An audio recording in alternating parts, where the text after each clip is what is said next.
Atos capítulo 11. Chegou ao conhecimento dos apóstolos e dos irmãos que estavam na Judéia, que também os gentios haviam recebido a palavra de Deus. Quando Pedro voltou para Jerusalém, os que eram da circuncisão começaram a questioná-lo, dizendo: Você entrou na casa de homens incircuncisos e comeu com eles. Então Pedro passou a fazer-lhes uma exposição por ordem, dizendo: Eu estava na cidade de Jope, orando, e num êxtase tive uma visão em que observei descer um objeto como se fosse um grande lençol, baixado do céu pelos 4 pontas e vindo até perto de mim. E olhando atentamente para dentro daquilo, vi quadrúpedes da terra, feras, répteis e aves do céu. Ouvi também uma voz que me dizia: Levante-se, Pedro, mate e coma. Ao que eu respondi: De modo nenhum, Senhor, porque em minha boca nunca entrou nada que fosse impuro ou imundo. Pela segunda vez a voz do céu falou: Não considere impuro aquilo que Deus purificou. Isso se repetiu 3 vezes, e de novo tudo foi recolhido para o céu. E eis que na mesma hora pararam diante da casa em que estávamos 3 homens enviados de Cesareia para se encontrar comigo. Então o Espírito me disse que eu fosse com eles, sem hesitar. Foram comigo também estes 6 irmãos, e entramos na casa daquele homem. E ele nos contou como tinha visto na casa dele um anjo em pé, que lhe disse: Envie alguém a Jope e mande chamar Simão, que também é chamado de Pedro, o qual lhe dirá palavras mediante as quais você e toda a sua casa serão salvos. Quando comecei a falar, o Espírito Santo caiu sobre eles, como também sobre nós no princípio.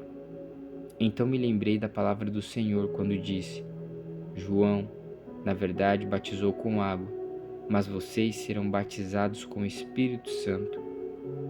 Pois se Deus deu a eles o mesmo dom que tinha dado a nós quando cremos no Senhor Jesus, quem era eu para que pudesse resistir a Deus?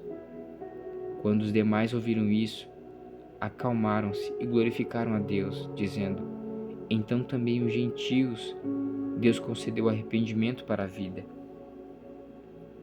Os que foram dispersos a partir da perseguição, que começou com a morte de Estevão, se espalharam até a Fenícia, Chipre e Antioquia, não anunciando a palavra a ninguém que não fosse judeu. Alguns deles, porém, que eram de Chipre e de Cirene, e que foram até Antioquia, falavam também aos gregos, anunciando-lhes o evangelho do Senhor Jesus. A mão do Senhor estava com eles, e muitos, crendo, se converteram ao Senhor. A notícia a respeito deles chegou aos ouvidos da igreja que estava em Jerusalém, e enviaram a Barnabé até Antioquia. Quando ele chegou e viu a graça de Deus, ficou muito alegre, e exortava todos a que, com firmeza de coração, permanecessem no Senhor. Porque era homem bom, cheio do Espírito Santo e de fé, e muita gente se uniu ao Senhor. Depois Barnabé foi a Tarso à procura de Saulo, e quando o encontrou, levou-o para Antioquia. E durante um ano inteiro se reuniram naquela igreja e ensinaram numerosa multidão. Em Antioquia, os discípulos foram, pela primeira vez, chamados de cristãos. Naqueles dias, alguns profetas foram de Jerusalém para Antioquia. E apresentando-se um deles, chamado Ágabo, dava a entender pelo Espírito que haveria uma grande fome em todo o mundo. Essa fome veio nos dias do imperador Cláudio. Os discípulos, cada um conforme as suas posses, resolveram mandar uma ajuda aos irmãos que moravam na Judéia, e eles o fizeram, enviando essa ajuda aos presbíteros por meio de Barnabé e Saulo.